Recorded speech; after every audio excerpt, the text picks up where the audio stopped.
는 신약성경 400페이지에 있습니다. 요한계시록 2장 12절부터 17절까지의 말씀 저와 여러분이 한 절씩 교독하고 마지막 절은 합독하도록 하겠습니다. 교독하겠습니다. 버가모 교회의 사자에게 편지하라. 좌우에 날성검을 가지신 이가 이르시되 내가 어디에 사는지를 내가 아노니 거기는 사탄의 방자가 있느니라. 내가 내 이름을 굳게 잡아서 내 친척된 증인 안티바가 너희 가운데 곧 사탄이 사는 곳에서 죽임을 당할 때에도 나를 믿는 믿음을 저버리지 아니하였다. 그러나 내게 두어 가지 책망할 것이 있나니 거기 내게 발람의 교훈을 지키는 자들이 있도다. 발람이 발락을 가르쳐 이스라엘 자손 앞에 걸림돌을 놓아 우상의 제물을 먹게 하였고 또 행음하게 하였느니라. 이와 같이 내게도 니골라 당의 교훈을 지키는 자들이 있도다. 그러므로 회개하라. 그리하지 아니하면 내가 내게 속히 가서 내 입의 검으로 그들과 싸우리라. 귀 있는 자들은 성령이 교회들에게 하시는 말씀을 들을지어다.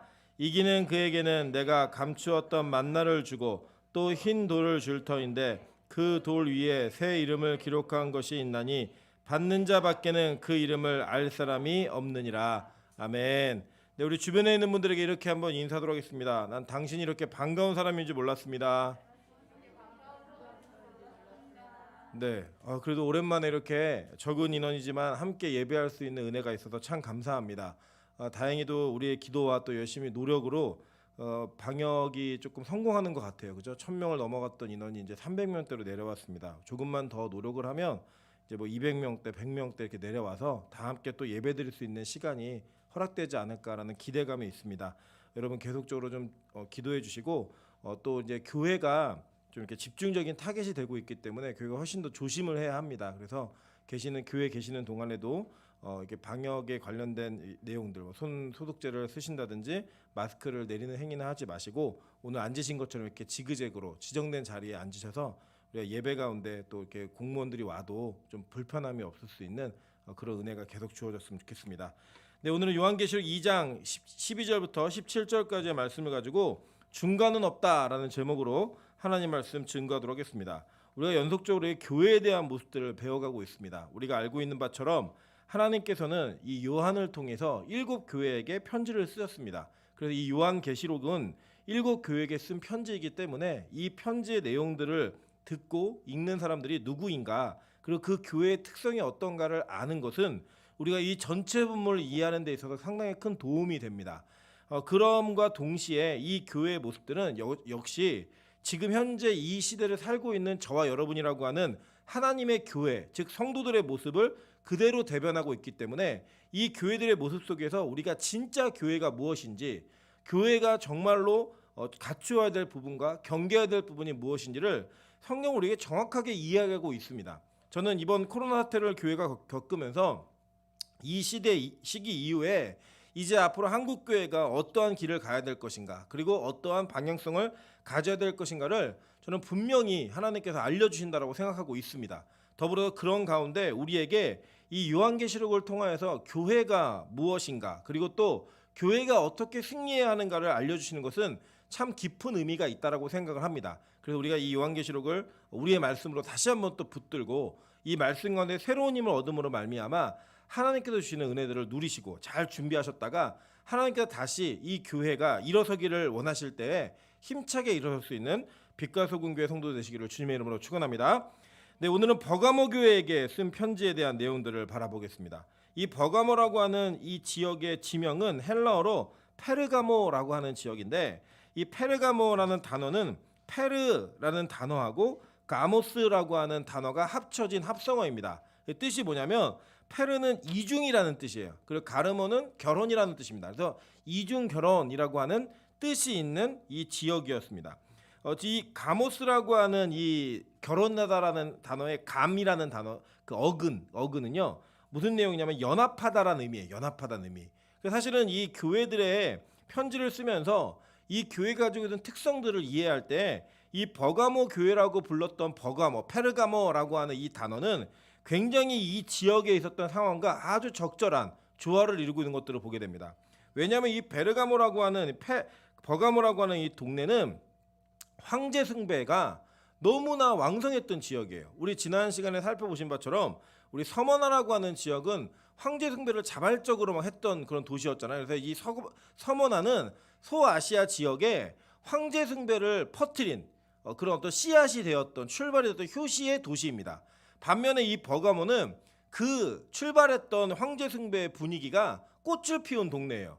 그리고 여기는 너무나 심각한 그리고 너무나 절대적인 황제 숭배의 분위기가 조성되어 있었습니다.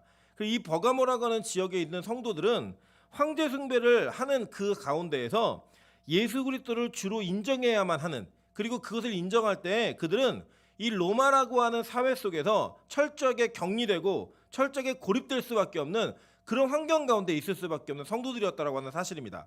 그래서 이 버가모 교회에게 이 요한이 편지를 쓰고 예수 그리스도가 말씀을 하시면서 이 내용들을 기록하고 있는 것들을 우리는 조금 더 이게 제대로 좀 살펴봐야 될 필요성이 있습니다. 먼저 이 나눠드린 간제 지도를 보시면 이 버가모라고 하는 지역은 서머나에서 북쪽으로 더 위에 있죠, 그죠? 북쪽으로 쭉 위로 지나가고 있는 거예요. 저 위에 있는 위치에 있습니다. 이 버가모라는 도시는 지금도 이 지역의 주변에는 예전에 고대 도시는 아니지만 그 도시와 같은 이런 군락이 형성되어져 있는데, 이 도시에는 아직도 그 황제 숭배했던 신전과 그들이 그 어떤 음란함과 그들의 문화를 즐겼던 이 원형 극장, 그리고 또 그 주변에 지금까지 박물관들이 계속 존재하면서 그 시대 속에서 어떤 문화가 있었는지를 정확히 보여주고 있다라는 거예요. 그러니까 이 버가모에 살고 있었던 성도들은 참 많이 어려웠습니다. 왜 어려웠느냐? 그들의 믿음을 지킨다라고 하는 것은 그 당시에 황제 숭배라고 하는 그 분위기 속에서 자기가 정부를 거부해야 하고 정부가 원하는 것들을 요구하는 것들을 그대로 이행하지 않았을 때 있는 불이익을 그대로 다 안아야 됐던 거예요. 그래서 이 도시는 그 이름처럼 어떤 사람들이 많았냐면 자신들의 신념과 동시에 황제 숭배하는 것들을 그대로 받아들이면서 이중적인 삶을 사는 그런 성도들이 많이 있을 수밖에 없는 그런 곳이었다라고 이 성경의 역사와 고대적인 많은 그 고증들은 이것들을 증명하고 있습니다. 자, 근데 이 교회가 어떻게 시작되느냐 보니까요, 이게 똑같아요. 서머나랑 똑같은데 사도행전 19장 9절부터 10절에 이렇게 얘기합니다. 어떤 사람들은 마음이 고도 순종하지 않고 무리 앞에서 이 도를 비방하거늘 바울이 그들을 떠나 제자들을 따로 세우고 두란노 서원에서 날마다 강론하니라. 2해 동안 이같이 하니 아시아에 사는 자는 유대인이나 헬라인이나 다 주의 말씀을 듣더라라고 얘기했어요. 저는 이걸 보면서 바울의 사역이 얼마나 큰가, 얼마나 멋진가를 좀 바라봤습니다. 왜냐하면 우리 서머나 교회도 그랬죠, 버가모 교회도 그랬죠. 사실은 바울이 직접 가서 뭐 전도하고 교회를 세운 그런 교회들도 있지만 이 두 교회는 어떤 교회였냐면 바울이 에베소 지역에서 말씀을 2해 동안 가르칠 때 그 에베소까지 가가지고 말씀을 배운 성도들이 그 성도들이 움직여서 자신들의 고향으로 돌아와가지고 교회를 세운 거예요. 그렇게 시작된 교회. 그리고 원래 여러분 뭐 우리 초대교회 그러면은 뭐 건물도 멋지게 짓고 막 이럴 것 같지만 그렇지 않았습니다. 대부분의 초대교회는 다 가정교회였어요. 그냥 가정을 중심으로 한 단위 속에서 3, 4 모여서 예배하고 기도하고 또 그렇게 기도했던 가정들이 한 가정, 2가정 늘어가면서 그 가정들을 통하여서 하나님께 일하시는 것들을 본 것이 바로 교회였다라고 얘기합니다. 여러분 생각해 보세요. 그런 교회가 과연 이 성경에 기록되어서 역사 속에 이 지구의 역사가 끝나기 전까지, 인류의 역사가 끝나기 전까지 계속 이 버가모 교회, 뭐 서머나 교회, 에베소 교회라고 하는 칭호로 불려질 줄 누가 알았겠습니까? 모르는 거잖아요, 사실. 그 당시에 너무나 큰 신전들도 있었고요. 지금 여기 이따가 좀 보시겠지만 하드리아누스 신전이라고 하는 어마어마한 신전도 존재했습니다. 그랬던 그 신전 앞에 있는 교회는 너무나 작은 공동체였어요. 그 작은 공동체가 실제로는 큰 공동체라고 성경은 우리에게 가르쳐주고 있는 거예요. 그러니까 바울은 몇 사람 가르쳐서 교회 세운 것 같지만 그 몇 사람 가르쳐 교회 세워진 그 교회가 지금까지도 우리에게 말하고 있고 지금까지도 우리에게 얘기하고 있다고 하는 것은 참 중요한 일이라고 생각을 합니다. 여러분 우리는 보통 교회를 이 교회가 좋은 교회냐 좋지 않은 교회냐 평가할 때 그 교회가 어떤 사이즈를 갖고 있고 자산이 얼마나 되고 성도가 얼마나 모이는가 이런 기준으로 바라봅니다. 그런데 실제로 하나님께서는 그러한 규모나 어떤 많은 사람들이 모이는 곳에 집중하는 것이 아니라 실제로 하나님의 은혜가 그리고 또 하나님의 말씀이 어떻게 일하고 있는 교회인가에 훨씬 더 많은 관심이 있으시다라고 하는 것을 믿으셔야 합니다. 왜냐하면 그러한 관점으로 앞으로 이 교회 분위기가 변해갈 거예요. 이 한국교회가 이번에 코로나 사태를 겪으면서 대형 교회가 가지고 있는 어떤 어려움들, 그리고 그 교회들이 가지고 있는 많은 그 고민들, 이런 것들이 이제 막 드러나기 시작했습니다.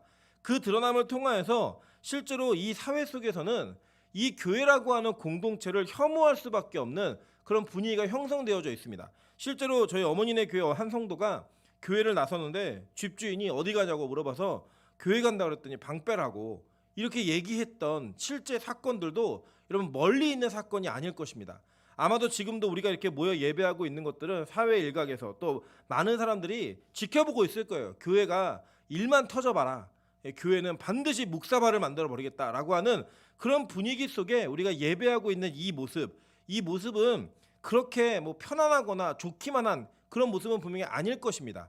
그러함에도 불구하고 우리가 붙들어야 될 것이 무엇이냐?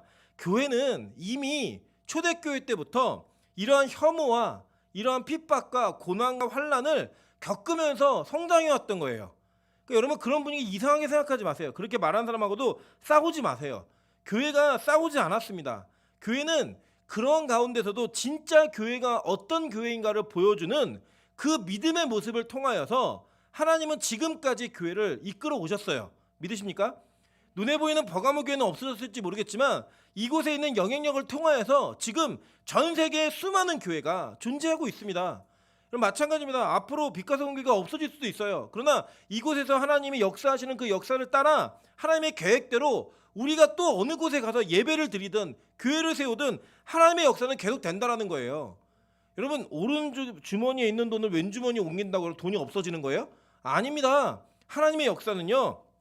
이 교회의 건물이 계속 존재할 수 있느냐, 이 교회의 성도가 언제까지 존재하겠느냐, 이런 거에 관심 있는 게 아니에요. 복음만 계속 이어지면 되는 거예요. 어디서든 예수 그리스도라고 하는 그 영광을 선언하고 선포하는 과정을 통하여 하나님의 은혜가 끊어지지 않는 역사들을 이루어가면 된다는 거예요. 지금 이 교회들은 그 역사의 한 중심에 서 있는 교회들인 것입니다. 그래서 여러분 때로는요, 어떤 특정한 교회들은 혼나기도 하고 칭찬을 받기도 하는데 뭐 우리 칭찬받는 교회가 되자, 뭐 혼나는 교회가 되지 말자, 이러한 관점으로 접근하고 이런 관점으로 해석하시면 안 돼요. 이건 뭐냐면요, 이 교회의 모습들이 다 우리의 모습인 거예요. 우리의 신앙생활 전반에 내 인생의 에베소 교회의 모습도 있고, 내 인생의 서머나 교회의 모습도 있고, 라우디게 교회의 모습도 있고, 버가모 교회의 모습 다 있는 거예요. 그 모습을 통하여서 하나님이 이러한 교회들에게 관심을 갖고 이렇게 세워오셨구나라는 관점으로 이 전체 내용을 이해하시면 됩니다. 이 바울이 이렇게 작게 사역한 것 같았는데 이 사역이 시대의 교회들을 세우는 그런 사역이었다고 얘기합니다. 그런데 그 교회에게 뭐라고 편지하냐면 12절이에요. 버가모 교회 사자에게 편지하라. 좌우에 날선 검을 가지신 이가 라고 얘기해요. 그죠? 좌우에 날선 검을 가졌다라고 하는 것은 좀 우리가 그 당시의 문화를 이해할 필요가 있습니다. 제가 이제 사진을 좀 하나 올렸는데 그림 검 있나요? 검 이거 말고 검이요. 검 없어요? 네. 네. 이 당시 로마 시대 때 썼던 좌우의 날선 검입니다. 그러니까 검이 이게 양날검이에요. 양날검. 양날검이어서 이제 우리 보통 도는 여러분 이제 무협지를 많이 보시는 분들 아시겠지만 도라고 하는 건 한쪽만 이렇게 날카로운 칼이고요. 양쪽이 다 양쪽으로 사람을 다 베일 수 있는 것은 검이라고 얘기해요. 근데 이 검을 가지고 있는 그 누구의 예수님이죠, 그죠? 그 예수님이 말씀하시는데 이 당시에 이 검은 어떤 상징이었냐면 그 당시에 검은요, 이 총독이 그 지역에 임재를 하면 그 사람 뭐라고 불렀냐면 검의 법이라고 불렀어요. 그러니까 이 검은 그 심판함의 권한이 있는 것들을 얘기하는 거예요. 그 총독은 여러분 그 포청천이라는 중국 드라마 보신 적 있으시죠? 예, 그럼 뭐 작두를 열어라 이렇게 막 얘기하면 할 때 그 포청천이 가끔씩 고위직을 이렇게 심판하다가 그 사람이 막 이렇게 어명을 들고 오거나 막 이러면은 상황 보검을 꺼내 가지고 그 검을 가지고 같이 대항하면서 그 사람의 권위를 무너뜨리는 그런 장면을 보신 적이 있으실 겁니다. 그 내용은 뭐냐면 그 검 자체가 가지고 있는 힘, 그 권력이 어떠한 권위를 부여하는가를 얘기해주고 있는 거예요. 그런데 오늘 예수님께서는 그 시대 속에서 지금 이곳이 황제숭배의 꽃을 피운 곳이었잖아요. 그 황제숭배의 꽃을 피운 그 지역에 그 교회가 그 교회가 어떠한 권위 속에 굴복해야 하고 어떤 권위를 받아들여야 되는가, 이것을 정확하게 이해하면서 이들에게 말하고 있는 그 내용을 얘기하는 거예요. 야, 너희들 세상이 심판권을 가진 것 같고 황제가 많은 것들을 가지고 있는 것 같고 총독이 다 가지고 있는 것 같지만 아니야.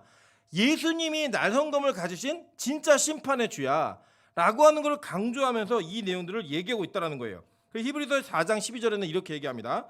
하나님의 말씀은 살아있고 활력이 있어 좌우의 날성 어떤 검보다도 예리하여 혼과 영과 및 관절과 골수를 찔러 쪼개기까지 하며 또 마음의 생각과 뜻을 판단하나니 라고 얘기해요. 그러니까 이 하나님의 검, 이것이 뭘 얘기했어요? 말씀이라고 얘기하죠. 그죠? 그 말씀이 살아있고 운동력이 있어서 어떤 검보다도 예리하다라고 얘기하면서 어떤 검보다도 권위가 있고 이 세상의 어떤 권력보다도 힘이 있다라고 하는 것을 성경 우리에게 얘기하고 있다라는 거예요. 그 내용을 통해서 이 내용이, 이 말씀이 뭘 판단하냐면 우리의 뜻을 판단한다. 이 판단이요, 헬라어는 크리티토스라는 단어예요. 근데 이 단어의 뜻이 뭐냐면 재판과 관련해서 결정한다라고 하는 뜻이 있습니다. 그러니까 이것은 뭐냐면 이 검을 통해서 재판을 한다는 거예요. 재판. 물론 이제 싸우기도 하고 깨기도 하지만, 그래서 이 성경에서는요, 많은 그 부분에서 어떤 검이라고 하는 이 세상의 무기를 통하여서 하나님의 말씀이 어떤 힘이 있는가를 계속 가르쳐주고 있습니다. 에베소서 6장 13절부터 17절입니다.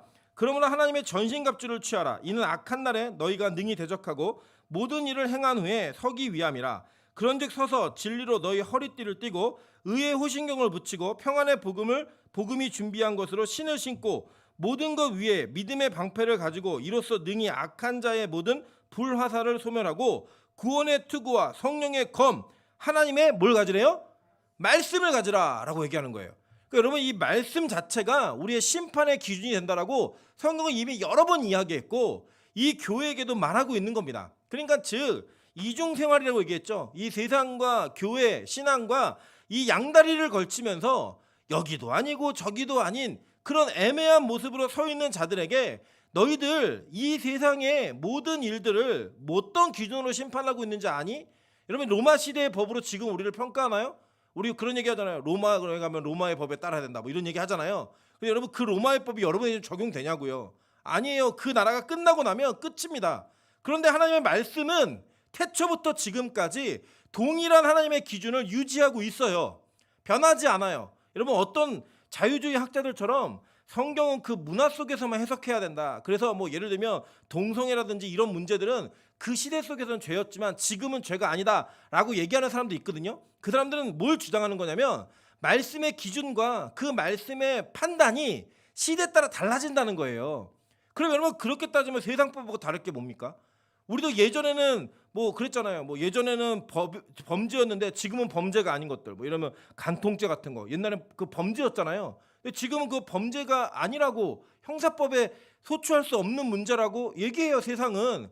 여러분, 그런 식으로 성경의 말씀이 계속 변하는 게 아니라는 거예요. 지금 강조하는 건 뭐냐면 이 하나님의 검, 즉 말씀은 시대를 초월한 심판의 기준이다라고 선언하는 거예요.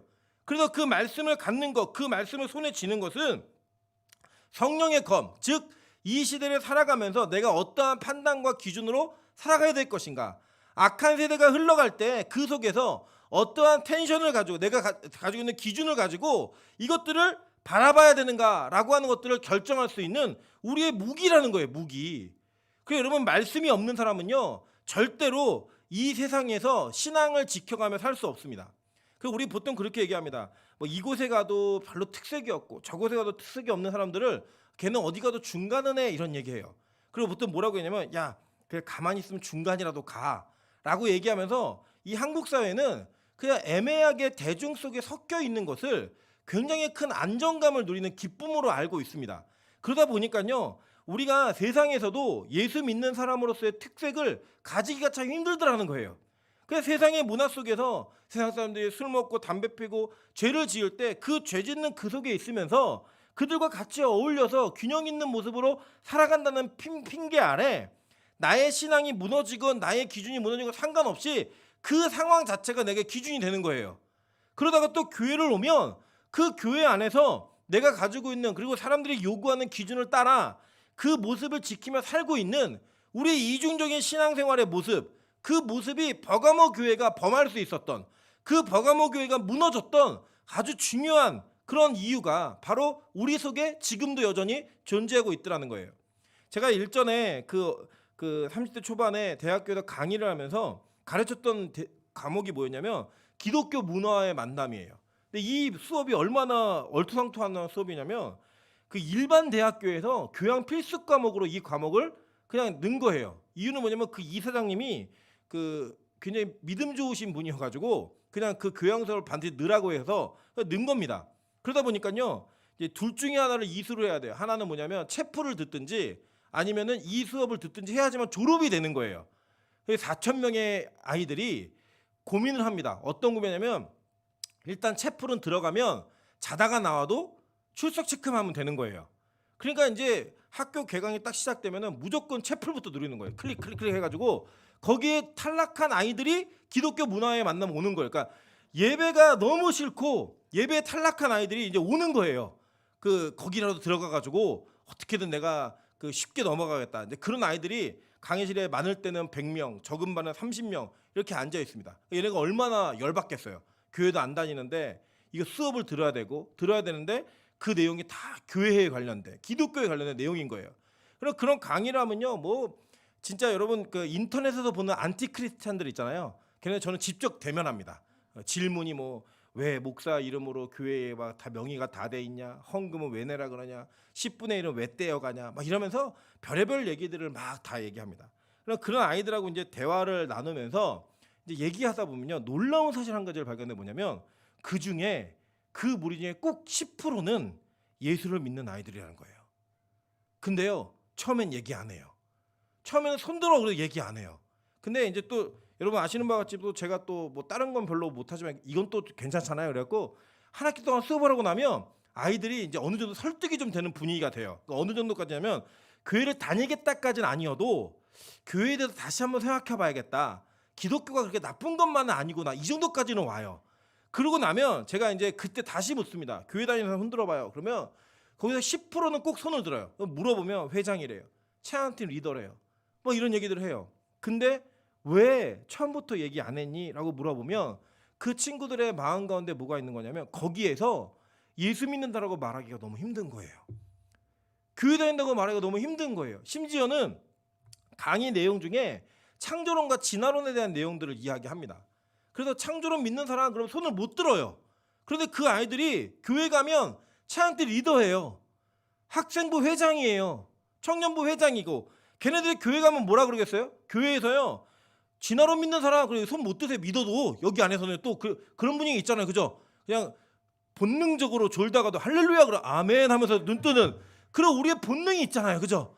그런 본능에 의해서 우리는 이 교회에서는 또 교회와 같은 기준을 가지고 살아가요. 그게 바로 버가모 교회였다는 거예요. 저와 여러분의 모습이었다는 거예요. 그러한 우리의 신앙의 모습, 여러분 중간은 없습니다. 성경은 이 문제를 정확하게 이야기해요. 자, 이 교회가 어떤 교회느냐 보니까 자 13절 한번 보세요. 내가 어디 사는지를 내가 아노니 거기는 사탄의 권자가 있는 데라 라고 얘기했어요. 실제 여러분 그 지도에 제가 나눌 간지에 보시면 지도 하나가 있죠. 이게 위성 사진입니다. 네, 어렵게 구한 건 아니고요. 그냥 구글 어스를 찍으시면 다 누구나 찍을 수 있습니다. 어디인지만 아시면 여기 보시면 그죠 성같이 되어 있는 그 부분이 바로 옛날 하드리아누스 신전터예요.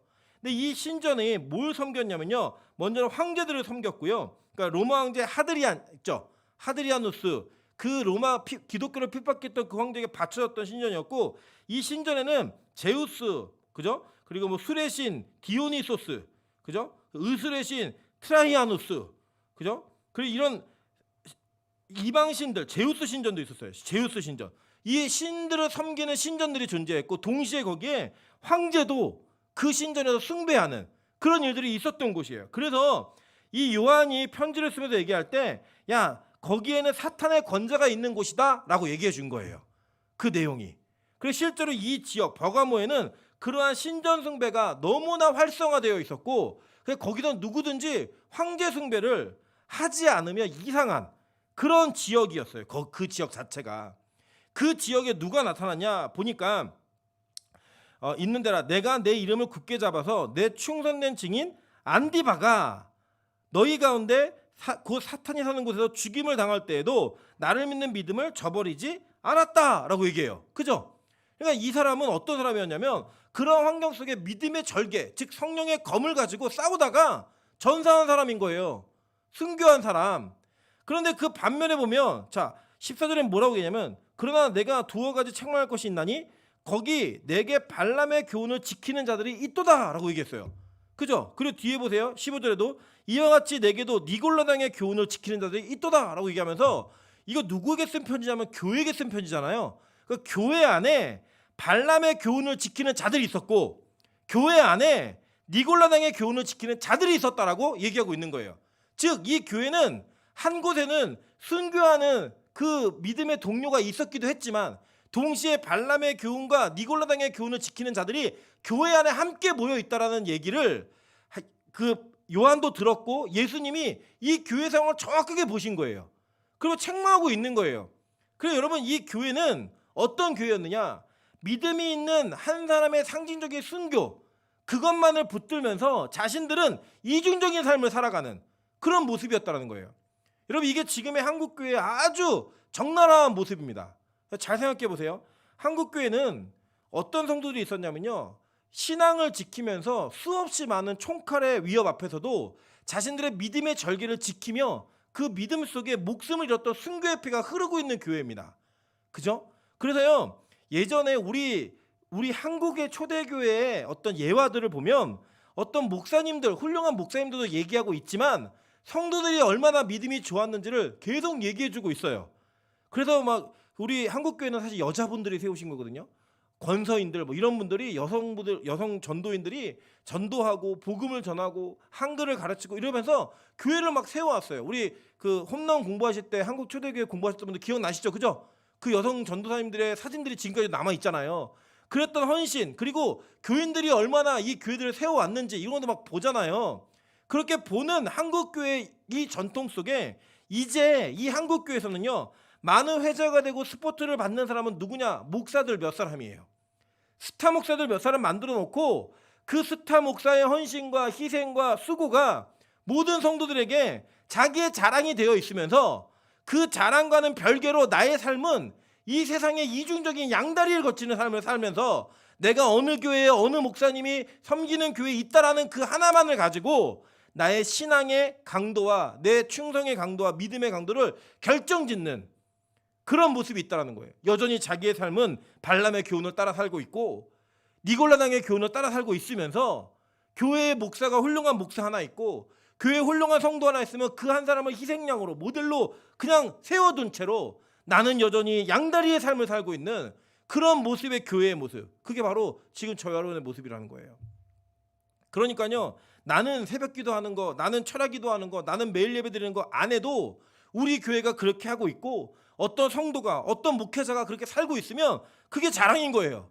아, 우리 교회 목사님 대단해. 뭐 우리 교회 전사님들 대단해. 뭐 우리 교회 어떤 장로님, 권사님 대단해.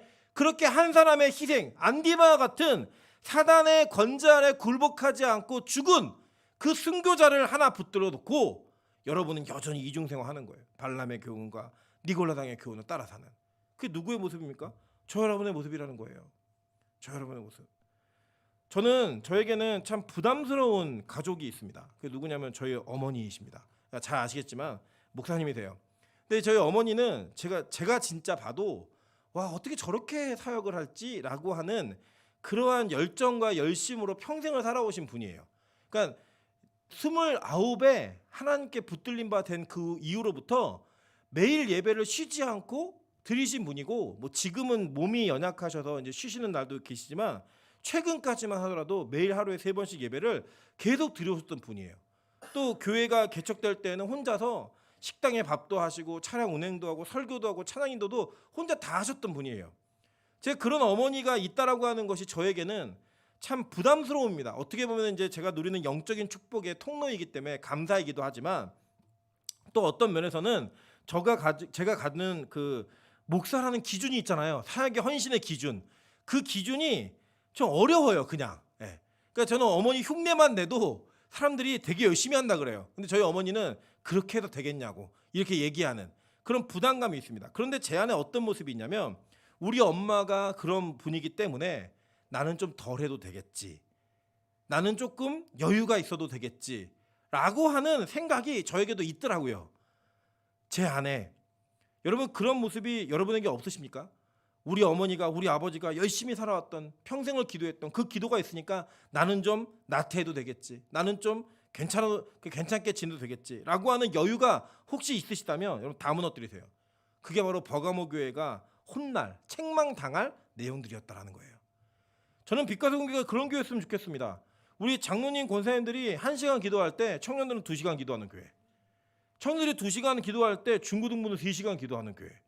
그렇게 할 때 유초등부 아이들이 하루 종일 기도하는 교회.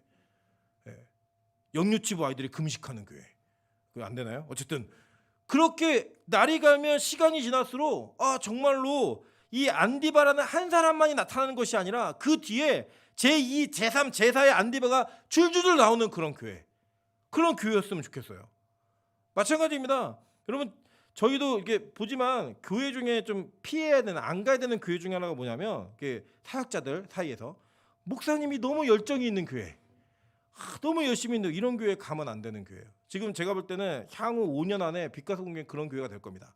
야, 그 교회 가면 매일 예배 드려야 된대. 야, 그 교회 가면 월요일마다 하늘문에 올라가서 예배 드려야 된대. 이런 소문이 막 나는 거예요. 그래서 지금 저희 교육자도 굉장히 많은 고민과 심히 근심함이 있습니다.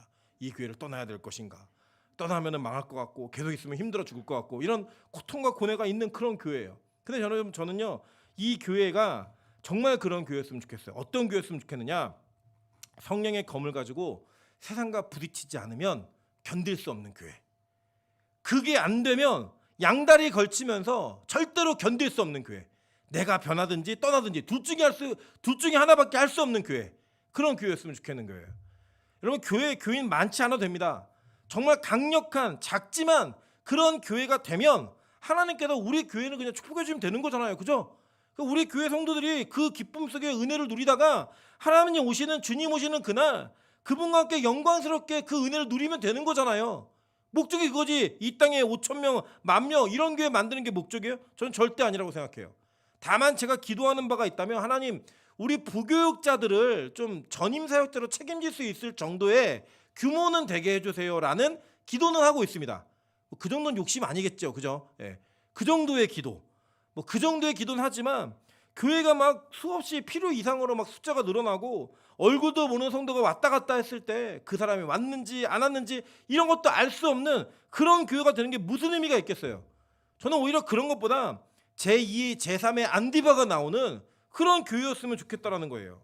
그럼 보세요. 마태복음 10장 34절부터 38절 이렇게 얘기합니다. 내가 세상에 화평을 주러 온 줄 생각하지 말라. 화평이 아니여 검을 주러 왔노라. 내가 온 것은 사람이 그 아버지와 딸이 어머니와 며느리가 시어머니와 불화하게 하려 함이니, 이게 주님이 안 왔어도 며느리하고 시어머니는 불화하는 것 같은데 어쨌든 그 주님이 그렇게 오셨대요. 뭐라고 얘기하냐면 사람이 원수가 자기 집안의 식구리라. 아버지나 어머니를 나보다 더 사랑하는 자는 내게 합당하지 아니하고 아들이나 딸을 나보다 더 사랑하는 자도 내게 합당하지 아니하며 또 자기 십자가를 지고 나를 따르지 않는 자도 내게 합당하지 아니하니라 라고 얘기했어요. 그러니까 여러분 잘 보세요. 우리가요 여기서도 중간 저기서도 중간 하잖아요. 그러면 불협화음은 없습니다. 그죠? 중간, 그러니까 이 중간이라는 단어가 참 좋은 단어일 수도 있어요. 어떤 면에서는 중간만 해, 균형, 적당 이런 단어 되게 좋은 단어예요. 사실은요 적당히 해 되게 좋은 단어인데 예수님은 자기와 관련되어 있는 내용에 한해서는 이 단어를 절대 좋은 의미로 쓰지 않으셨다는 거예요. 적당히 부모도 사랑하고 나도 적당히 사랑하고 그러면 중간만 가면 문제 없잖아요. 근데 여러분 잘 보세요. 진짜 그 검을 받잖아요. 말씀을 받으면 어떤 일이 벌어지냐면 너 이렇게 유난히 예수 믿어? 너 가족도 내팽개치고 이게 뭐 하는 짓이야? 너 아버지 어머니 눈에 안 보여? 엄마 아빠 자식한테 이렇게 해도 되는 거야? 이런 얘기를 들을 수밖에 없다라는 거예요. 그리고 그 사람들이 제자라는 거예요. 제자. 그 사람들이 하나님과 함께하는 자기 부인 십자가를 지는 자들이라고 성경을 가르치고 있다는 거예요. 여러분들 지금 우리 그렇게 안 가르치잖아요. 교회가 항상 얘기하는 거 뭐냐면 주변과 친하게 지내고 화평하게 이제 잘 지내. 물론 그런 어떤 차원의 얘기가 다 틀린 건 아니에요. 그렇지만 기본적인 신조, 우리의 신앙이 지켜지는 그 말씀의 검이 우리 안에 들려졌을 때 우리의 삶은 이 세상 속에서 좌충우돌할 수밖에 없는 그런 필연적 숙명을 가지고 태어났다라는 거예요. 예수 믿는 자들, 교회의 사명이 그렇게 살 수밖에 없다라는 거예요. 그런데 여러분, 우리 어때요? 우리 여전히 그렇잖아요. 여전히 회사에서의 나의 승진과 좋은 삶을 위해서 뭐 상급자가 건네주는 술잔을 거부할 수 없는, 친구들과의 관계와 가족들 간의 관계를 깨뜨리지 않기 위해서 그들이 원하고 있는 이방신들이 하는 이방인들이 하는 행위에 동참할 수밖에 없는 그런 모습들 속에 우리 여전히 그것에 스며들고 있고 적당한 균형을 이루며 중간의 삶을 살고 있는 우리의 모습이 있지 않으십니까? 오늘 성경 우리가 단언하는 거예요. 중간 없다는 거예요. 절대 중간은 존재하지 않는다라는 거예요. 그러면서 말하는 게 비교하는 거잖아요. 내 충성된 증인 안디바 있잖아. 근데 니들은 뭐 하는 짓이야? 이거를 대비적으로 얘기해 주는 거예요. 대비적으로. 아마도 이 버가모라고 하는 이 지역에서 황제 숭배에 대한 행위를 보이지 않으면 물건의 매매도 불가능했고 그들이 생존하는 것에도 상당한 어려움이 있었을 겁니다. 그러니까 그것을 위해서 그들은 놓은 채 이들과 함께 세상 사람들과 함께 황제를 숭배하고 그들의 문화, 이방신들을 섬기는 일들을 주저하지 않고 행했다는 것이 보여져요. 이 정황 속에서. 그래서 얘기하는 거예요. 발람의 교훈. 나중에 얘기하겠지만 이 발람의 교훈은 신전에서 제사할 때 이 신전의 여사제들은요, 공창이에요. 창기예요. 공창기. 그러니까 예배하는 행위 가운데 그들과의 성행위가 포함되어 있는 것이 예배 전체 모습이었던 거예요. 그 발람의 교훈을 그대로 교회가 받아들인 거예요. 그래서 세상과 음란한 짓을 한 겁니다. 하나님 버리고 하나님보다 더 사랑하는 것들을 만들어낸 거예요. 마찬가지예요. 니골라당, 이 영지주의자들이거든요. 이 영지주의자들의 모습은 무율법주의자들이에요. 그러니까 쉽게 얘기하면 우리 육체는 어차피 썩어 없어질 거고 영만 구원받기 때문에 육체로 무슨 짓을 해도 전혀 문제가 안 된다예요. 그러니까 육체로 짓는 죄에 대해서 당연하다고 얘기하는 거예요. 그건 당연한 거야. 왜? 육체는 구원 못 받으니까 육체는 그렇게 사는 거야. 그러면서 온갖 쾌락주의 다 그거 쫓아가는 거예요. 세상의 모습을. 그걸 받아들여야지만 이들은 중간의 삶을 살 수 있는 거예요. 세상에서도 먹고 살 수 있고 교회 안에서도 대접받을 수 있는 그러한 교회가 버가모 교회였다는 거예요. 그런데 오늘 예수님 말씀하셨죠. 아니, 나는 검을 주러 왔어. 화평? 아니, 진짜 말씀을 니네 손에 쥐잖아. 성령의 검을 잡잖아. 그러면 그 성령의 검, 하나님의 말씀을 가지면 반드시 불화가 일어나. 그걸 이상하게 생각하지 마. 그게 진짜 십자가를 지고 가는 참된 제자의 모습이야 라고 얘기합니다. 실제로요, 저희 가정도 순탄하지 않았습니다. 저희 아버지, 어머니, 양친 부모님이 3대째 믿으시는 분들이에요. 저는 이제 4대째, 찬수는 5대째인 거죠. 예.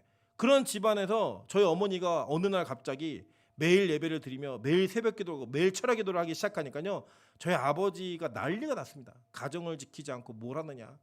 그래갖고 저도 같이 미쳐가지고 제가 기억이 나는 게 이 찬수 지금 5살이죠. 6살, 7살 때 어머니가 그 철야 기도를 가시면 너무 거기 가고 싶은 거예요. 근데 아버지 때문에 못 가니까 아버지가 코를 고시면 조용히 열쇠를 쥐고 문을 열고 나와가지고 그 교회까지 막 뛰어가는 거예요.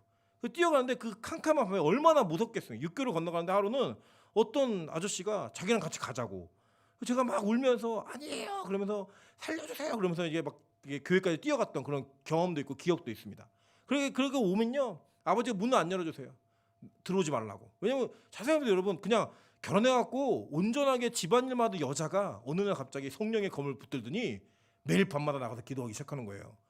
매일 새벽마다 나가서 기도하기 시작하는 거예요. 그러더니 아들 새끼까지 미쳐갖고 막 따라다니는 거기를. 아버지가 막 정신이 막 산란해갖고 문 잠궈갖고 온갖 싸움이 있었습니다. 그런데요, 지금은 어떤 일이 벌어졌냐. 하늘문에서 가장 예배 출석도가 높은 분이 저희 아버지예요. 항상 저희 어머니 마주보는 곳에 앉으세요. 그런 분으로 바뀌셨어요. 그때까지 여러분 그게 쉬웠는지 아십니까? 절대 쉽지 않았어요.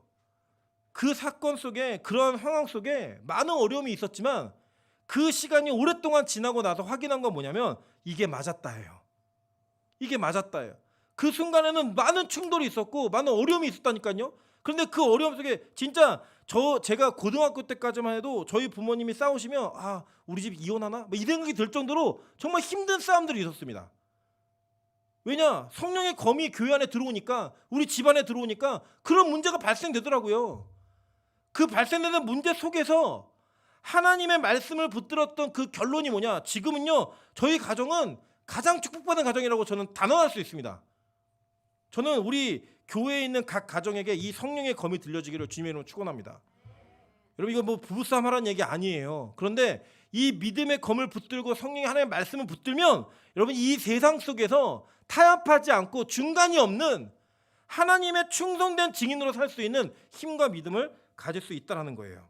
여러분, 기억하십시오. 예수님은요, 여러분의 사랑의 구원의 주이기도 하시지만 동시에 심판의 주이십니다. 아까 우리 봤죠? 아까 뜻을 판단하신 하나님이라고 얘기했어요. 그 판단이 이 재판하고 결정하는 문제라고 얘기했죠. 그죠? 근데 그런 내용이요, 동일해요. 역대상 28장 9절에 이렇게 얘기합니다.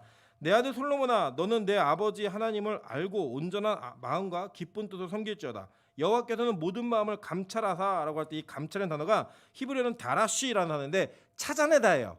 심판할 때 조사하다, 뭐 이런 의미예요. 모든 의도를 아시나니 내가 만일 그를 찾으면 만날 것이요 만일 내가 그를 버리면 너를 영원히 버리실 것이다라고 얘기했어요. 그죠? 이 하나님은요, 심판하신 하나님이세요. 이사야 51장 4절부터 6절에도 동일하게 얘기합니다. 내 백성이여 내게 주의하라. 내 나라여 내게 귀를 기울이라. 이는 율법이 내게로부터 나갈 것임이라. 내가 내 공의를 만민의 빛으로 세우리라. 내 공의가 가깝고 내 구원이 나갔은즉 내 팔이 만민을 뭐한대요? 심판하리니 라고 얘기했어요. 그죠? 섬들이 나를 앙망하여 내 팔에 의지하리라. 너희는 하늘로 눈을 들며 그 아래의 땅을 살피라. 하늘이 연기같이 사라지고 땅이 옷같이 헤어지며 거기에 사는 자들이 하루살이같이 죽으리니 나의 구원은 영원히 있고 나의 공의는 패해지지 아니하리라 라고 얘기했어요. 그죠? 이 세상에 많은 것들을 누리는 자들은요, 다 하루살이같이 다 죽는데요. 그러면서 나의 구원은 영원히 있고 나의 공의는 패해지지 않는다 라고 얘기가 뭐예요? 심판하신다는 거예요. 반드시 그 말씀의 기준을 가지고 심판하신다고 얘기했어요. 말라기 3장 5절에도 동일하게 얘기합니다. 내가 심판하러 너희에게 임할 것이라. 점치는 자에게와 간음하는 자에게와 거짓 맹세하는 자에게와 품꾼의 삭세에 대하여 억울하게 하며 과부와 고아를 압제하며 나그네를 억울하게 하며 나를 경외하지 아니하는 자들에게 속히 증언하리라. 만군의 여호와가 말하였느니라. 이 사회 속에서 부조리했던 그 부조리 속에 많은 것들을 착취하고 많은 죄를 지었던 것까지도 다 심판하신다고 얘기했어요. 디모데후서 4장 1절에 이렇게 얘기합니다. 하나님 앞과 살아있는 자와 죽은 자를 심판하실 그리스도 예수 앞에서 그가 나타나실 것과 그의 나라를 두고 엄히 명하노니. 명심하세요. 예수님은요, 심판주이십니다. 믿으십니까? 그 심판주가 오셔서 우리의 모든 것들을 감찰하시고 말씀의 기준으로 우리를 다 살펴서 그 살피는 기준에 걸리는 모든 것들을 심판의 대가를 치르게 하신다는 거예요. 그 공의로 우리를 판단하신다라고 성경이 얘기하고 있는 거예요. 그렇다면 우리가 이 판단으로부터 어떻게 자유할 수 있는가? 잘 보세요. 디모데후서 3장 11절부터 17절에 이렇게 얘기합니다. 박해받음과 고난과 또한 안디옥과 이고니온과 루스드라에서 당한 일과 어떠한 박해를 받은 것을 내가 과연 보고 알았거니와 주께서 이 모든 것 가운데서 나를 건지셨느니라. 무릇 그리스도 예수 안에서 경건하게 살고자 하는 자는 뭘 받는데요? 박해를 받는데요. 그러니까 예수 안에서 경건하게 살고자 하는 자에게는 반드시 뭐가 있대요? 박해가 있다라고 얘기하는 거예요. 그러니까 여러분, 세상에서 좋은 그리스도인은 없습니다. 여러분, 진짜 좋은 그리스도인으로 살아가면 세상에서 핍박받고 조롱받고 멸시받는 거예요. 니만 잘났어? 니만 정직해? 뭐 니만 괜찮은 사람이야? 왜 우리하고 합류하지 않아? 왜 우리하고 같이 주짓지 않아? 이렇게 얘기하는 거예요. 여러분, 실제로 이런 일들은 비일비재합니다. 어떤 부정부패를 저지르는 공동체 안에 여러분 계시잖아요. 그럼요, 그 공동체 안에서 주변 사람들과 가장 빨리 친해질 수 있고 그들과 조화될 수 있는 방법은 같이 부정부패를 저지르면 돼요. 근데 그걸 안 하잖아요. 그걸 안 하면 온갖 핍박과 환난과 고난이 닥쳐옵니다. 제가 이거는 그 공익이라는 특수한 군대에 있을 때 경험했던 사실인데요. 공무원들이 뭐 추가 이렇게 야간거나 뭐 출장거나 이런 거 할 때 뭐 찍고 체크하는 게 있어요. 근데 그런 거를 가끔씩은 누구한테 부탁하면 공익한테 부탁을 해요. 이거 좀 해줘. 이거 해주면, 왜냐하면 그런 수당이 꽤 짭짤하더라고요. 내용을 보면 본봉은 작아도 그런 수당으로 자기 것들을 채워가는 것들이 있더라고요. 근데 그걸 이제 해달라고 부탁했을 때 제가 뭐라고 얘기했냐면, 저는 신학생입니다. 저는 예수님을 믿는 사람입니다. 이거 못합니다라고 얘기하니까요, 되게 기분 나빠하고 그 기분 나빠하는 분들이 모여가지고 이제 저한테 더 과도한 일을 시키고 더 많은 불이익을 주는 그런 일들을 경험했습니다. 제가 그것을 딱 한 가지만 했으면 돼요. 그들이 원하는 거 들어줬으면 돼요. 그러면 저도 편하게 생활할 수 있었어요. 그러나 저는 기도했습니다. 하나님, 제가 그렇게 할 수 없습니다. 라고 기도했을 때에 어떤 일이 벌어졌냐? 그것을 주도했던 자가 부정부패의 사실이 밝혀져가지고 다른 지역으로 옮겨갔어요. 그리고 제 밑으로 쫄병이 5명이 들어왔어요. 한꺼번에. 하나님의 은혜로 말미암아. 그 제가 창고에다가 책상을 두고 그 공익 근무를 하면서 책을 수없이 많이 읽었습니다. 그 창고 안에다가 다 쫄병들이 있으니까, 부하들이 있으니까. 여러분, 우리가요 믿음으로 살잖아요. 그 믿음은 절대로 우리의 삶을 편안하게 보장해주지 않아요. 경건하게 살고자 하면 반드시 핍박을 받아요. 근데 여기 얘기해요. 악한 사람들과 속이는 자들은 더욱 악하여져서 속이기도 하고 속기도 하나니 그러나 너는 배우고 확신한 일에 거하라. 너는 내가 누구에게 배운 것을 알며 또 어려서부터 성경을 알았나니 성경은 능히 너로 하여금 그리스도 예수 안에 있는 믿음으로 말미암아 구원에 이르는 지혜가 있게 하느니라 라고 얘기해요. 여러분 잘 보세요. 우리가 예수를 믿으면서 그 예수를 믿는 그 속에 진짜 제대로 믿으려면 반드시 성경 알아야 돼요. 반드시 성경 알아야 돼요. 근데 보면요, 한국 교회가 맨날 뭐 얘기하냐면 하나님 말씀 중심, 말씀 중심, 말씀 중심, 이 단어는 수없이 많이 얘기하는데 성경을 잘 몰라요. 하나님 말씀의 뜻조차 제대로 이해하지 않아요. 그리고 성경 배우자 그러면 뭐 그런 거 잘 안 하려 그래요. 근데 이제 그 고기 먹자, 뭐 회 먹자, 뭐 이런 거 하면요, 뭐 수없이 많은 인원들이 몰려들어요. 커다란 구름대 같이 몰려들고요. 놀자, 뭐 이러면 많이 몰려들어요. 근데 말씀 배우자, 그럼 아니에요. 그리고 막 설교 짧게 하는 교회가 막 인기 있어요. 그 목사님 대단히 좋대요. 왜 좋냐 그랬더니 20분 안에 모든 설교를 다 마친대요. 와, 그런 얘기 들을 때마다 저는 막 속상해요. 그분은 일주일 동안 20분 설교하고 하루 주를 보내는데 나는 1시간짜리 설교 3번이나 하니 이게 무슨 일인가 이러면서, 여러분 아시죠? 그런데 말도 빠르잖아요. 그래. 말도 빨라가지고 제가 설교하는 분량이 다른 분은 2주에 나눠서 할 수 있는 거예요. 한 타임을. 그 정도의 일이 있습니다. 그리고 여러분 힘드실 거예요. 저도 힘드시다라고 제가 느끼지만 포기할 수 없는 가치는 뭐냐면 이 성경을 제대로 모르면 절대로 이 세상 속에서 싸워 이길 수 없는 나약하고 무력한 성도가 될 수밖에 없다라는 거예요. 이제 앞으로 이제 우리 교회도 일꾼들을 세워갈 겁니다. 재직들을 세워갈 거예요. 그때요 그냥 뭐 교회 오래 다니고 그냥 체면이 있고 그러니까 그렇게 안 세웁니다. 이제는 제가 같이 공부하고 성경을 가르치고 기도하고 그런 어떤 경건의 훈련을 통하여서 그 훈련의 통과가 공식적으로 다 인정할 만한 공적인 보증을 받았을 때 세울 거예요. 적어도 여러분 너무 죄송한 표현일 수 있지만 중직자 정도 되면요 세인자가 왔을 때 성경 가르칠 수 있어야 돼요. 적어도 복음을 제대로 이해하고 제대로 가르칠 수 있어야 된다고요. 그게 성도입니다. 그게 중직이고 그게 교회 일꾼입니다. 그래서 그렇게 만들어낼 거예요. 지금 못한다고 괜찮아요. 앞으로요 그런 교회가 될 겁니다. 그래서 적어도 하나님의 말씀이 일하는 교회, 말씀이 최고의 가치가 있는 교회가 되게 할 거예요. 왜냐, 여기 보니까 뭐라고 얘기해요? 모든 성경은 하나님의 감동으로 된 것으로 교훈과 책망과 바르게 함과 의로 교육하기에 유익하니 이는 하나님의 사람으로 온전하게 하며 모든 선한 일을 행할 능력을 갖추게 하려 함이라 라고 얘기하잖아요. 그죠? 이거 할 수 있는 거예요. 그렇게 돼야지만 진짜 교회가 될 수 있는 겁니다. 보세요. 그렇게 살면요 어떤 일이 벌어지냐면요 죽어요. 이렇게 되면 복이 임하고 영광이 임하고 뭐 승진하고 돈 많이 벌고 이러면 참 좋겠잖아요. 죽어요. 계시록 6장 9절부터 11절 이렇게 얘기합니다. 5째 인을 떼실 때 내가 보니 하나님의 말씀과 그들이 가진 증거로 말미암아 뭘 당했대요? 죽임을 당한 영혼들이 제단 아래에서 큰 소리로 불러 이르되 거룩하고 참되신 대주제여 땅에 거하는 자들을 심판하러 우리 피를 갚아주지 아니하시기를 어느 때까지 하시려 하나이까 하니 각각 그들에게 흰 두루마기를 주시며 이르시되 아직 잠시 동안 쉬되 그들의 동무 종들과 형제들도 자기처럼 죽임을 당하여 그 수가 차기까지 하라 하시더라 라고 얘기해요. 여러분 이 말씀이요 되게 슬픈 말씀이에요. 이게 뭐냐면 이런 거예요. 하나님의 말씀을 가진 자들 그리고 그 증거로 말미암아 죽임을 당한 자들이 하나님에게 얘기하는 거예요.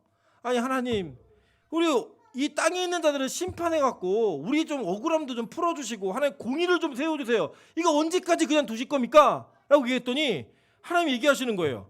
야 아직 죽을 사람들 수가 안 찼어. 더 죽어야 돼. 라고 얘기하는 거예요. 그리고 그 더 죽을 그 수에 누가 있는 거예요? 저와 여러분이 있는 거예요. 저와 여러분이. 슬프지 않으세요? 그러니까 여러분이 죽어야 재림이 있어요. 그러니까 막 교회 다니는 성도들, 예수 믿는 성도들이 이 세상에서 막 이기고 승리하고 이런 게 아니고요. 죽어야 돼요. 그냥 죽어야지. 그래야지만 그 수가 차야지만 이게 있는 거예요. 그러면 제가 이제 이런 생각 해봤어요. 그러면 지금 이 시대에 순교가 없잖아요. 여러분 예수 믿는다고 죽이진 않잖아요. 그죠? 뭐 죽인다 이렇게 얘기하더라도 죽이진 않아요. 그냥 뭐 이게 좀 어려움이 있고 좀 욕 들어 먹고 좀 자기 신변에 좀 어려운 상황이 거할 뿐이지 사실 죽이진 않아요. 그럼 이 시대에 과연 순교자는 누구인가? 다른 거 아니에요. 이 시대 순교자가 누구냐? 하나님의 말씀을 붙들면서 이 사회 속에서 죽음과 같은 고난을 당하는 자들이 실제 순교자인 거예요. 적어도 이 사회 속에서는. 물론 선교 가서 막 찔려 죽고 막 잘려 죽고 이런 사람도 있겠죠. 특정한 사람들은. 그러나 우리 대부분은 그런 사명이 없잖아요. 그죠? 가실 거예요 오늘? 뭐 어디 가고 미전 정도에게 막 칼 맞아 죽고 독화살 맞아 죽고 이럴 거 아니잖아요 우리.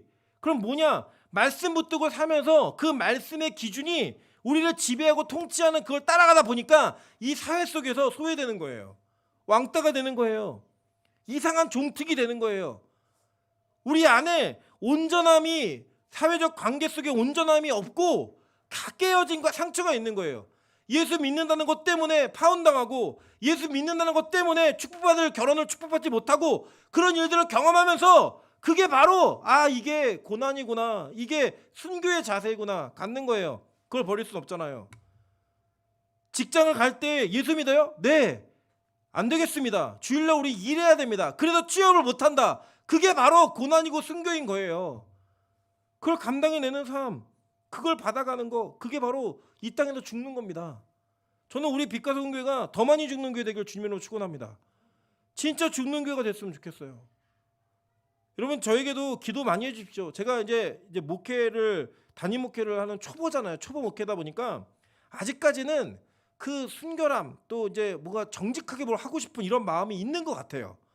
그 마음이 아직 있는 것 같은데 제가 이게 그 얘기를 들어보면 오랫동안 그 목회가 굳어지신 분들은 노하우 갖고 목회하면서 적당히 중간만 하면서 가는 분들이 계세요.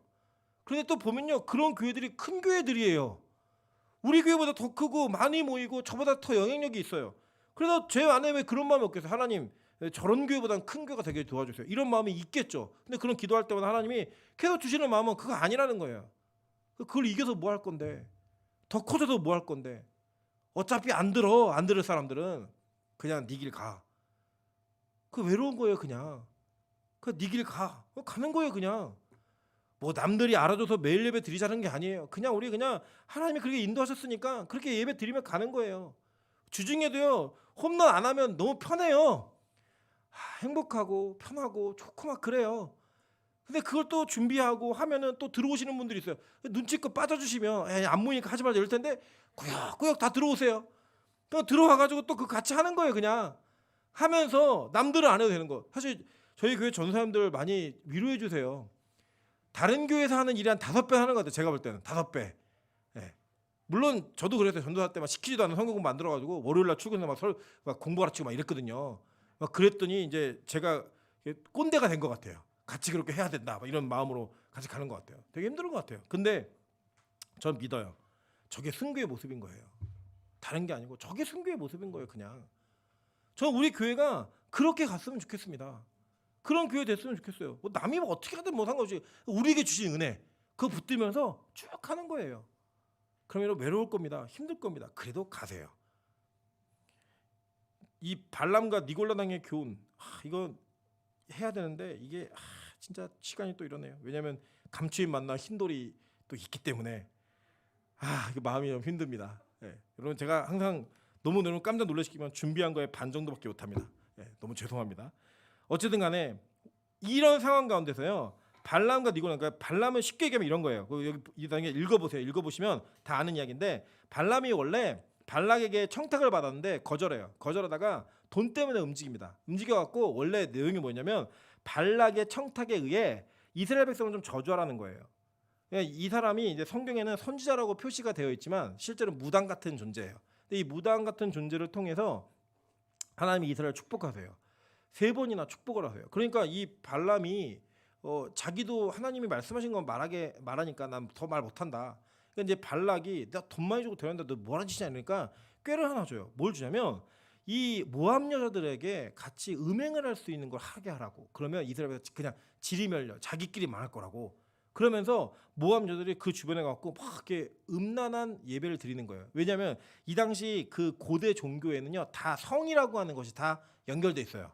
그래가지고 거기서 예배를 드리면서 공창 행위를 하는 거예요. 그랬더니 이스라엘 백성들은 어떤 인간들이에요? 40년 동안 광야 생활만 하고 마지막에 문턱이 온 거예요. 그러니까 뭐 여자 남자는 그냥 아내, 부인, 그 남편 아니고는 전혀 모르는 이런 순진한 순박대기들이 막 여자들이 막 헐벗고 막 이 시스루 뭐죠? 막 그런 거 막 비치는 거 막 입고 막 이렇게 다니니까 막 눈이 돌아가갖고 거기 막 가는 거예요. 그냥 같이 막 음행을 저지르는 거예요. 그래서 어떤 일이 벌어졌냐? 민수기 31장 16절에 보면요. 그 꾀를 따라했더니 여호와께서 그 가운데 연병을 일으키셨어요. 연병을 일으켜갖고 그 사람들이 다 죽는 그런 일이 막 벌어진 거예요. 그래 이걸 누가 끝내요? 비니아스가 그죠?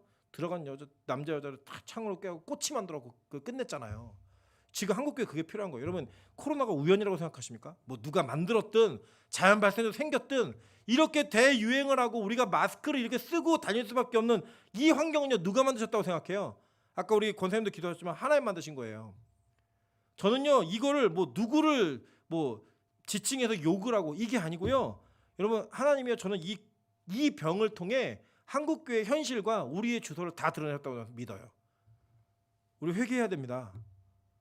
비느하스가 창으로 그 꼬치를 뚫었던 그 열정, 하나님의 분노 이게 우리 안에 있어야 돼요. 우리 안에 이 발람의 교훈을 따르는 자들 그 생각들을요 다 꼬치깨를 깨갖고 찍어버리세요. 죽여버리세요. 그게 이 전쟁을 끝낼 수 있는 이 코로나 이 병마와 전쟁을 끝낼 수 있는 유일한 방법이에요.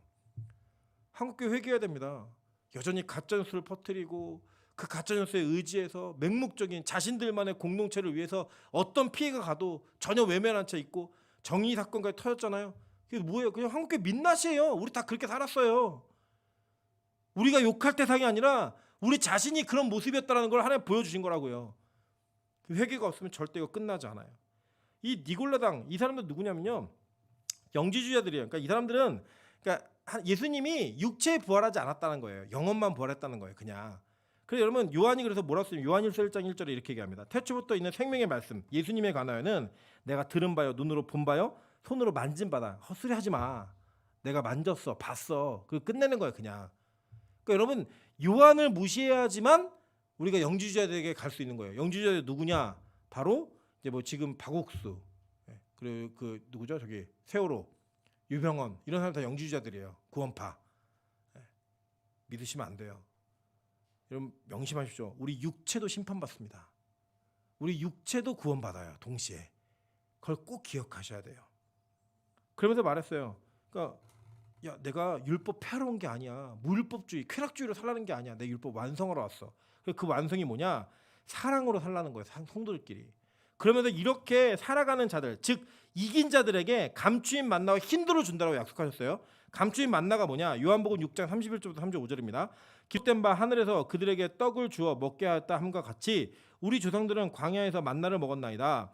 예수께서 이르시되 내가 진실로 진실로 너에게 이르노니 모세가 너희에게 하늘로부터 떡을 준 것이 아니라 내 아버지께서 너희에게 하늘로부터 참떡을 주시나니 하나님의 떡은 하늘에서 내려 세상에 생명을 주는 것이라. 그들이 이르되 주여 이 떡을 항상 우리에게 주소서. 예수께서 이르시되 나는 생명의 떡이니 내게 오는 자는 결코 줄이지 아니할 터이요 나를 믿는 자는 영원히 목마르지 아니하리라 라고 얘기했어요. 그러니까 여러분 이 요한복음 6장은요 그냥 군중에게 전한 게 아니에요. 예수님을 따르는 제자들에게 전한 말씀이에요. 그 전한 말씀 속에 하늘로부터 생명의 떡이 있다라고 얘기했더니요 제자들이 뭐라고 했냐면 그 떡 좀 주세요. 근데 그 떡이 누구예요? 예수. 자기 앞에 있는 그 예수를 두고도 떡 좀 주세요라고 얘기했다고요. 감추인 만나였어요. 그러니까 즉 이기는 자들은 진짜 예수를 먹고 살 수 있는 그 힘과 믿음을 주시겠다는 거예요. 여러분 감격스럽지 않습니까? 여러분 가끔 우리 그렇잖아요. 어떤 일에 막 미쳐가지고 그 일에 명인, 장인이 될 때까지 자기 인생을 다 던지는 열정의 사람은 우리 대단하고 느끼지 않으세요? 초밥왕 이런 사람도 있잖아요, 그죠? 저도 옛날에 봤는데 바바를 치면은 271알을 꼭 친대요. 대단하지 않습니까? 저 갖고 항상 그 바발 개수를 틀리지 않고 치는 명인을 보면 야, 저 사람 참 대단하다 이런 느끼지 않으세요? 그랬던 것처럼 여러분 예수에 한번 미친 사람들을 보고 그 미친 사람들 보면 정말 멋지지 않으세요?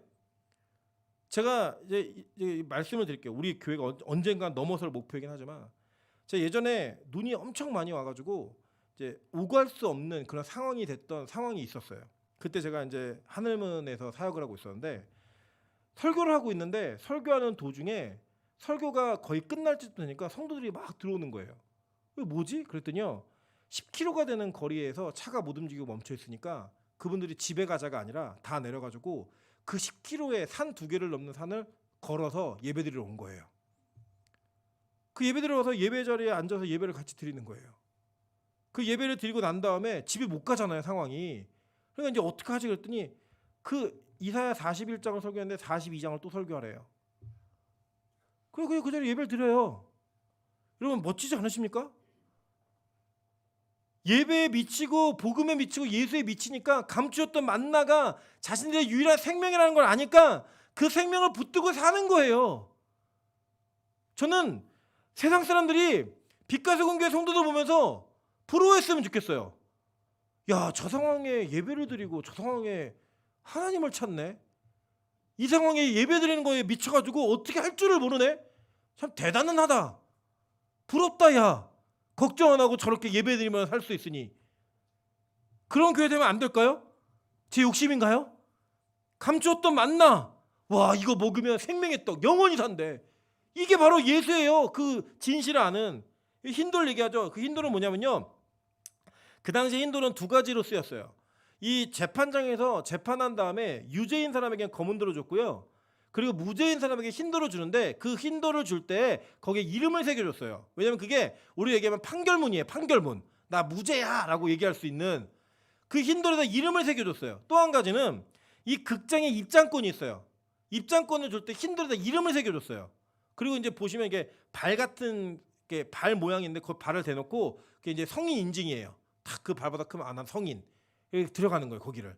그렇게 들어갔던 그 과정 가운데 흰돌이 주었다고요. 근데 이 흰돌을요 이미 구역에서부터 얘기하고 있어요. 흰돌, 돌에 대한 얘기를. 출애굽기 28장 11절입니다. 호마노 2개를 가져다가 그 위에 이스라엘 아들들의 이름을 새기되 그들의 나이대로 6 이름을 한 보석에 나머지 6 이름은 다른 보석에 새기라 라고 얘기했는데 이 보석이 히브리어로 에벤이에요. 여러분 에벤에셀 아시죠? 여기까지 하는 우리를 도우셨다라고 할 때 그 에벤 돌을 세우고 얘기한 거거든요. 에벤이 돌이에요. 근데 그 돌에다가 이름을 새기래요. 6 이름을 새기고 6 이름을 새기래요. 보석으로 배웠지만 실제로 이게 돌이에요. 돌. 그 이름을 왜 새겼느냐? 하나님의 백성으로 인증을 받은 거예요. 그래서 그 이긴 자들에게는 천국의 입장권을 주겠다는 거예요. 원래 유죄인데 무죄라고 하는 그 무죄를 인정해 주면서 칭의, 즉 죄가 없는 자로 인쳐 주겠다는 거예요. 그만 있으면 우리 그냥 무죄인 거예요. 무죄. 멋지지 않으십니까? 그거를 준대요. 그걸. 그러면서 새 이름을 주시겠다라고 말씀하셨어요. 이사야 56장 4절부터 5절입니다. 여호와께서 이와 같이 말씀하시기를 나의 안식일을 지키며 내가 기뻐하는 일을 선택하며 나의 언약을 굳게 잡는 고자들에게는, 그러니까 아이를 낳지 못하는 자들이에요. 생산할 수 없는 자들에게는 내가 내 집에서 내 성 안에서 아들이나 딸보다 나은 기념물과 이름을 그들에게 주며 영원한 이름을 주어 끊어지지 아니하게 할 것이며, 그러니까 뭐냐면 더 이상 가능성이 없고 더 이상 희망이 없는 자들에게 새 이름, 영원한 이름을 주시겠다는 거예요. 그게 뭐예요? 지금 이 시대 속에 성도, 거룩한 하나님의 백성, 그 이름을 주시겠다는 거예요. 그래 이런 거를 이제 천주교에서 받아갖고 세례명 주는 거예요. 뭐 레베카 뭐 이런 거 주는 거예요. 막 이런 거. 우리도 그거 줄까요? 네. 그런 거 하는 거 아니에요. 이거는 이제 천국 가면 주님이 우리를 불러주시는 이름이 있어요. 영광스러운 그 이름이 있다고요. 계시록 19장 9절에 이렇게 얘기합니다. 천사가 내게 말하기를 기록하라. 어린 양의 혼인잔치에 청함을 받은 자들은 복이 있도다. 이 잔치 어떻게 들어갔는지 아세요? 흰 돌에 새긴 이름, 입장권이 있어야 돼요. 그걸 주시겠다는 거예요. 그러니까 이 발람의 교훈과 이 니골라당의 교훈을 따라서 혼재되어진 그 교회 양다리를 걸치고 있는 중간을 살고 있는 자들에게 야, 중간 없어. 중간 없고 이기는 자에게만 주는 은혜가 있는데 내가 감추어진 만나 예수 때문에 사는 그거 주고 그리고 흰돌 천국의 입장권 줄 거야. 이기는 자에게는. 그러니까 그것 붙들어. 그것 쫓아. 이거 얘기해 주는 거예요.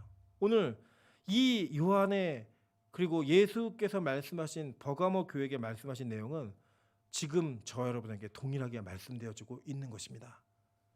여러분 세상에서 예수 믿는 자로 살기 힘드시죠? 목사가 세상을 몰라가지고 뭐 세상에서 이렇게 살아. 네, 그렇게 얘기하실 수 있습니다.